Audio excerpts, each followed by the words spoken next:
Jurnalis cilik. Ayo, kakak-kakaknya dengerin. Berdoa semuanya. Tangannya gimana tangannya kalau Gimana berdoa? kalau berdoa?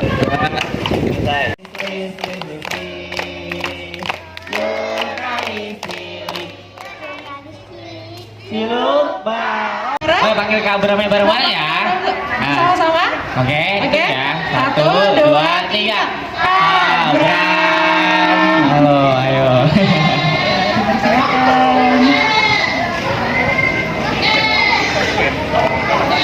Halo, assalamualaikum warahmatullahi wabarakatuh. Selamat siang teman-teman. Apa kabar? Kelas berapa? Kelas 1, kamu kelas 2. Yang kelas 3 mana? Kelas 3? Yang kelas 3 ada gak? Oh, kelas 3. Kelas 4 Kelas 4 ada gak? Ada kelas 4, kelas 5. Kelas 5? Kamu kelas berapa? Kelas 4. Teman-teman di sini mau belajar apa kira-kira? Ayo, ada yang tahu gak tadi? Tanya dong sama Kak ini, Kak Bro. Kak. Faiz. Uwais, keren banget. Apa kira-kira yang mau dipelajarin di sore hari ini? Kalau kata Kak Karen sama Kak Haji, udah dikasih tau belum? Mau belajar apa? Gak apa-apa, yang penting adalah Wais berani dulu. Kita kasih tepuk tangan dong buat Wais. Thank you, kamu boleh balik.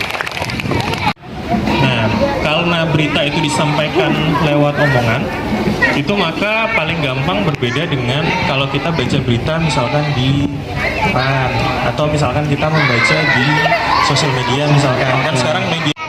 Oke, ini pakai mic cerita. Kamu boleh cerita apa aja? Assalamualaikum warahmatullahi wabarakatuh. Hari ini aku mau cerita. Bangun tidur aku makan, mandi. Mainnya main apa sih? Ceritain mainnya main apa, makannya makan apa. Pasir. Gitu teman-teman, kalau bercerita itu sesuatu yang harus urut, harus jelas. Menceritakan tuh adalah teman-teman anggaplah bercerita ke teman-temannya sesuatu yang personal, sesuatu yang aja kira-kira temennya itu jadi juga pengen melakukan apa yang teman-teman lakukan. Misalkan kayak tadi Alna cerita makan nasi uduk, telur sama perkedel. Kira-kira kalau cerita biasa, Mas Haji ini nggak? Mas Haji bakal pengen makan juga nggak sih? Kalau cerita biasa misalkan? Mungkin pengen juga. Pengen juga. Pengen juga. Tapi gimana caranya cerita itu membuat lawan bicara atau pendengar kita juga pengen merasakan? Oh. 1, 2, 3. Kelas jurnalis cilik. Oke. Ada satu lagi sih kayak Apa tuh? lagu gitu. Misalkan kayak kita jawab semua ya, yang pakai yang jur-jur ya. 1, 2, 3. Jur jur jur jur jur jur. Nah nah nah nah nah nah. Lis lis lis lis lis lis. Jurnalis cilik. Jurnalis cilik. Oke. Misalkan kelas 1 kelas 1 sendiri, kalau bisa ada yang Siapa yang tahu pembuatan tambak? Oke, sebentar.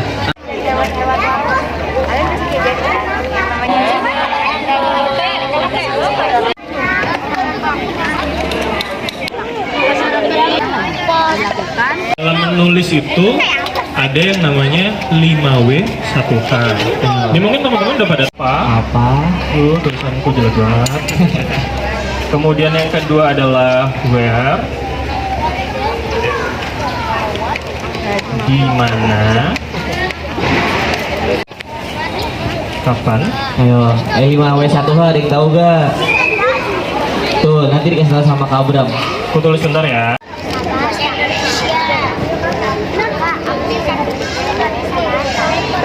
Dalam sebuah penulisan adalah 5W1H. Apa aja sih 5W1H? Pertama adalah what itu apa?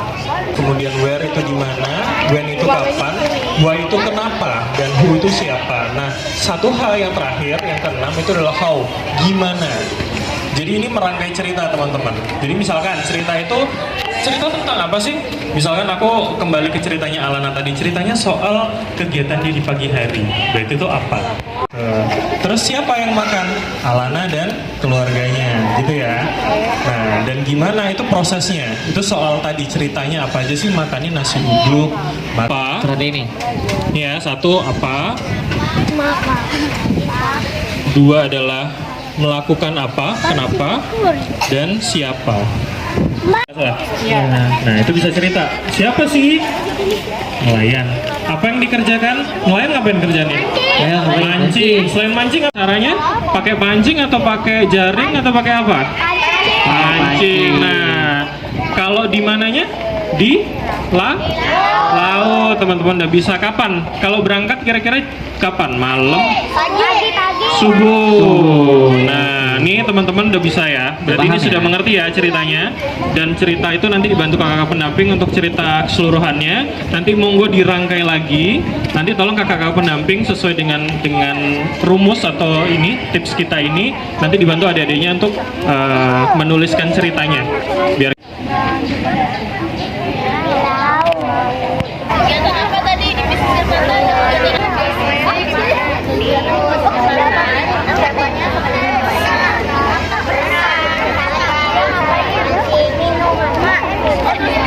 Nelayan itu ngapain? Mancing. Dua kemana? Alami untuk menambah wilayah pantai merupakan dataran yang berbatasan langsung dengan laut.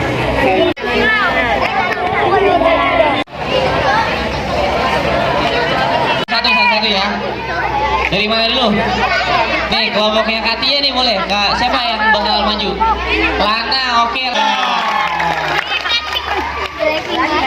maju, silakan lihat ke teman-temannya, jangan lihat ke saya, jangan lihat ke Aji, jangan lihat yang berdiri semuanya. Ceritakan ke teman-temannya apa yang mau kamu ceritakan dan bikin mereka tertarik sama ceritamu.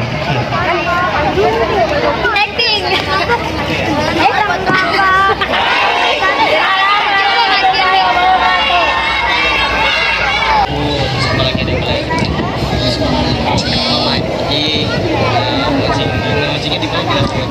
Terus ada apa lagi?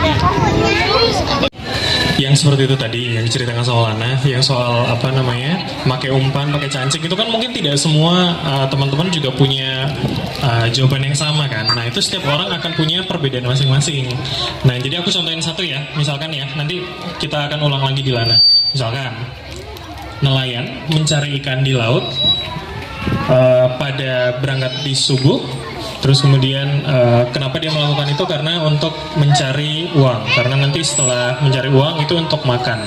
Gitu teman-teman. Jadi jadikan satu atau dua kalimat sekaligus dalam ceritanya. Jadi teman-teman jangan terpaku sama apa, siapa, ngapain. Di dalam tulisan diceritakan nelayan yang bekerja mencari ikan. Siapa namanya? Rafasya. Ini kan dipakai, nggak apa. Sambil dibaca juga nggak apa. Coba.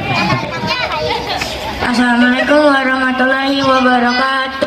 Waalaikumsalam warahmatullahi wabarakatuh. Di dalam cerita nelayan bekerja sebagai penangkap ikan. Ia menangkap ikan untuk memenuhi kebutuhan dia sehari-hari. Nelayan menangkap ikan menggunakan perahu. Bisa di pagi hari atau di sore hari.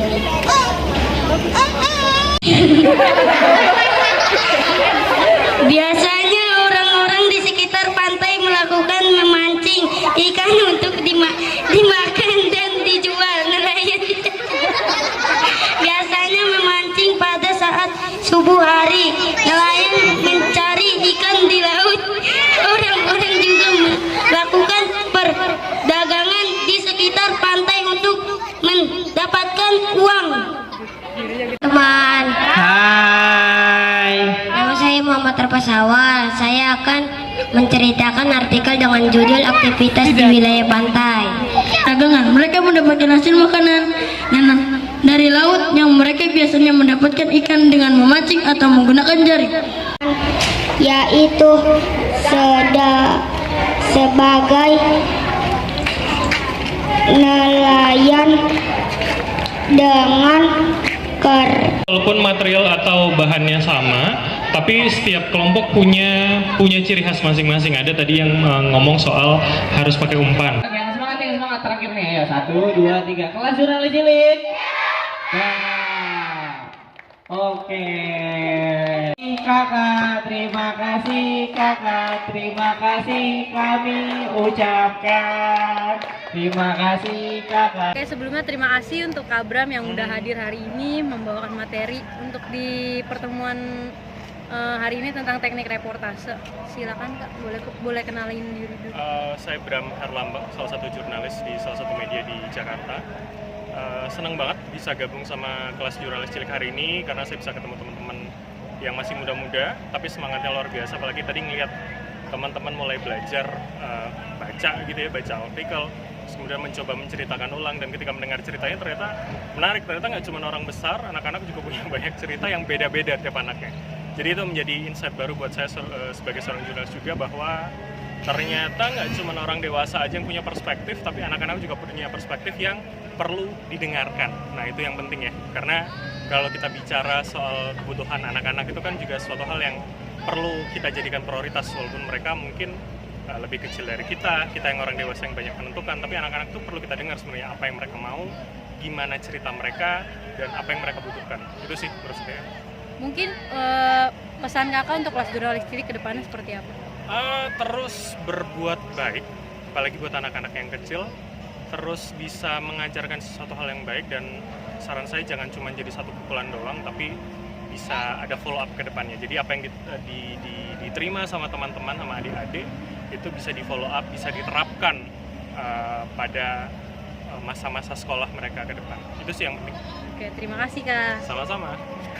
Arahan dari saya selaku pembina masyarakat. 1, 2, 3. Kelas jurnalis cilik. Oke, tepuk tangan dulu dong. Pelan-pelan ini. Jangan lupa besok dibawa lagi alat tulisnya ya. Cukup terharu dan cukup bangga kepada kita semua yang telah bisa mendidik anak-anaknya, telah bisa membentuk tim kayak begini. Kata Mas Bram itu nggak mudah sebenarnya buat kayak gini, dan emang kenyataannya seperti itu. Nah, untuk evaluasi yang pertama mungkin